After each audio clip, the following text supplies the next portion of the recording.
How was she to face the onslaught?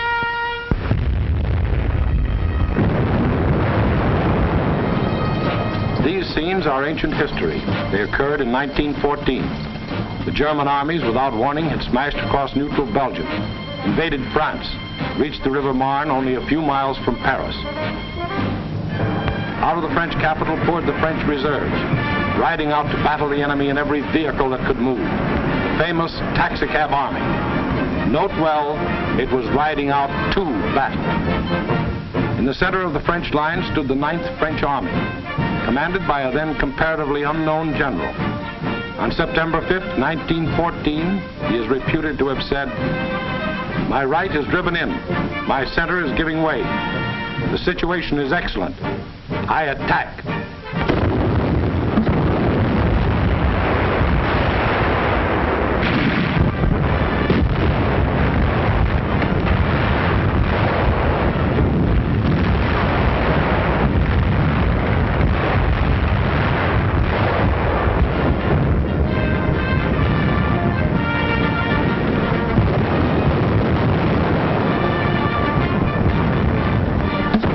Attack.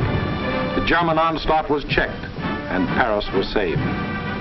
That comparatively unknown general later became commander-in-chief of all the Allied armies and presided at the signing of the armistice with the defeated Germans on November 11, 1918. To this general, the French people erected a monument. To Marshal Ferdinand Foch, whose motto was, "Attack, always attack." Still later, the war-weary French people erected another monument. This one to a minister of war, André Maginot. Between the ideas symbolized by these two statues may well lie the military story of the fall of a great nation. In Foch's time, the proud spirit of France demanded nothing less than victory and placed its faith in the attack. In Maginot's time, the spirit, no longer proud, asked only to avoid defeat and placed its faith in concrete.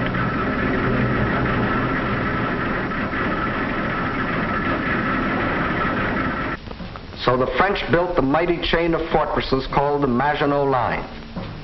These tremendous bastions were built deep into the French land. They were connected by underground passages and railways, guarding France's eastern borders facing Germany.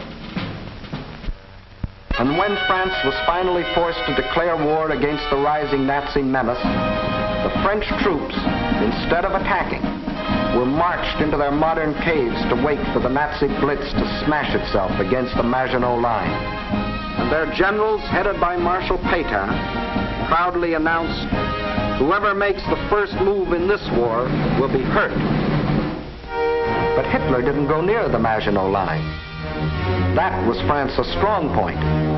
Instead, he attacked the weak point. Hitler knew that the French had tried to avoid war instead of preparing for it.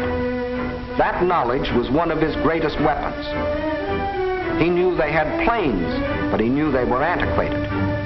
He knew they had tanks, but he knew they were few in number and lightly armored. But most important of all, he knew that France had become a cynical and disillusioned nation. What made this change in the French spirit?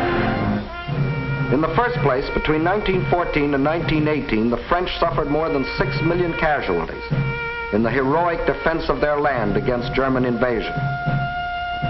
The flower of an entire generation was lost, with its stimulus of new blood, new determination, new ideals.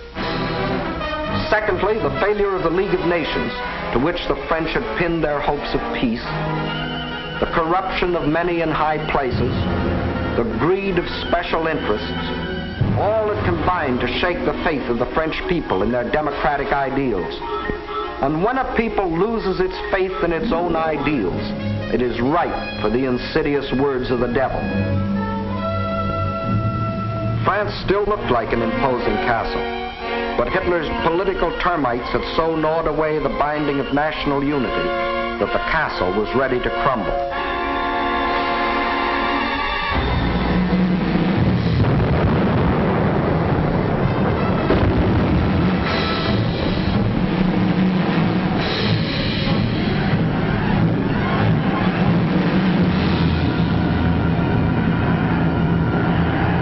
during those months of military inactivity that we called the Phony War, a ceaseless barrage of German propaganda crossed the still waters of the Rhine to affect the soldiers in the Maginot Line.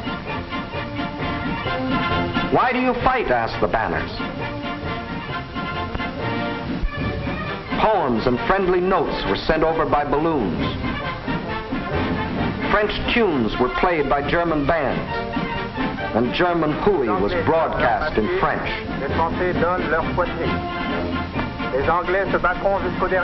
The British will fight to the last drop of French blood. You have been deceived. This is an imperialistic war for Britain. We Germans want nothing of France. What is happening to your wives back home, soldiers? The British are stationed in your villages. Yes, France was ready to be plucked. The whole force of the Nazi might was turned toward the west. How would they strike this time? Through Alsace-Lorraine as in 1870? Through the Low Countries as in 1914? What was the 1940 model conquest? The French considered the Maginot Line utterly impregnable, and therefore believed the Germans would again try a swing through the Low Countries as in 1914. But even after Hitler's rape of Scandinavia, Holland and Belgium, hoping against hope, still clung to their neutrality. So the French massed 78 divisions here along the border of Belgium. 17 were in the Maginot Line. 10 divisions here in case Mussolini got bold. 3.5 as a safeguard against Spain. The British had 10 divisions here. The Allied strategy in the event of an attack against the Low Countries was to swing their armies like a gate into Belgium, the hinge being the north end of the Maginot Line. This all-important hinge was protected by the forest of the Ardennes, a hilly and thickly wooded area, honeycombed with streams, its roads narrow trails, its bridges too weak for military vehicles. French strategists estimated the forest of the Ardennes impassable for armored forces. As you will see, this was one of the costliest estimates in all military history. That was the situation on May 9, 1940.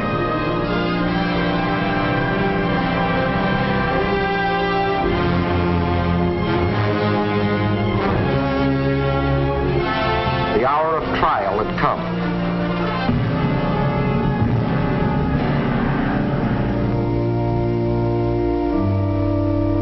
The people of the democracies prayed for strength to meet the coming hurricane of terror.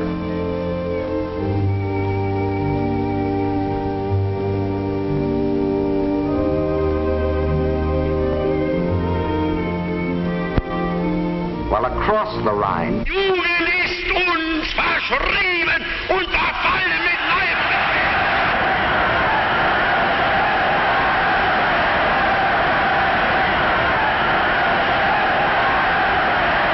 a delirious madness possessed the German nation. Nun als Dauererscheinung für uns, unser Oberster, wird die Einführung der allgemeinen immer wieder herniedersteigen. Und dass man die Wahrheit über Deutschland berichtet. 50.000 Mann auf den Baustellen, der ganz Deutschland erfasste. Überall herrscht seit einem Jahr Regen. Und für den deutschen die Reinheit seiner Rasse hält. Hitler aber ist Deutschland wie Deutschland. Deshalb innerlich nicht zu uns gehört.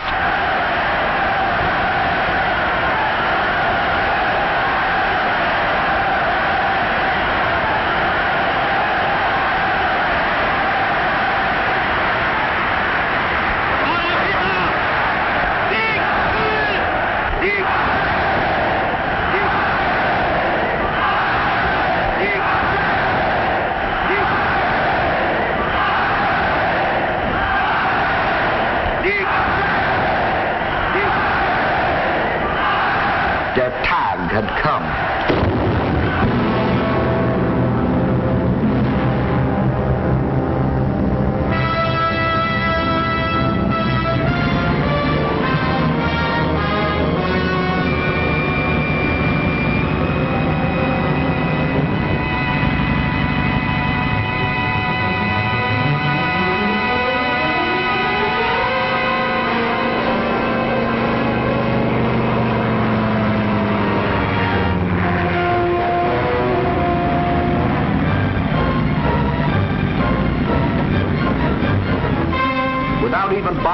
declare war, the German armies launched a coordinated attack across the neutral borders of Luxembourg, Belgium, and Holland, from the Maginot Line north to the sea. The action along the entire front was simultaneous, so for purposes of clarity, let's take up one country at a time. First, let's see what happened in Holland.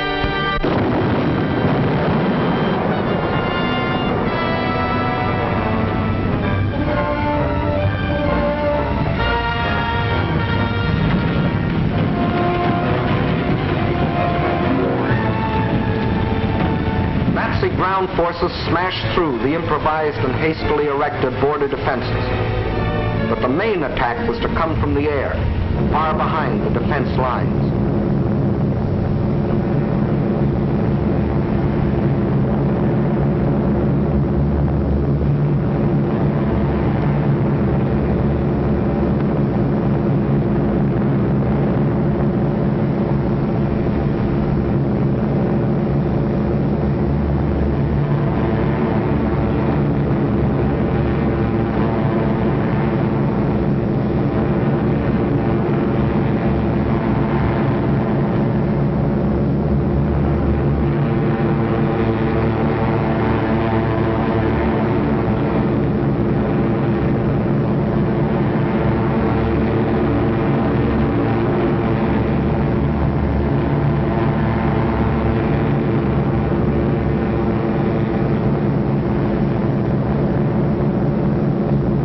Over 10,000 troops were landed in this manner. Before the stunned citizens of Rotterdam even knew they were at war, these troops, aided by well-trained 5th columnists, quickly captured the airport and outlying sections of the city.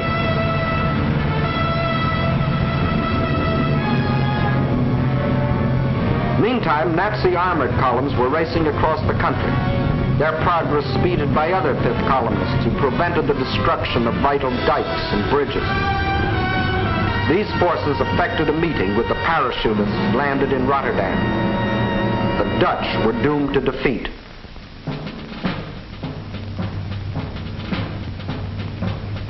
On the 4th day of the invasion, the Nazis gave the Dutch general an ultimatum. All Dutch resistance must cease, or Rotterdam will be bombed flat.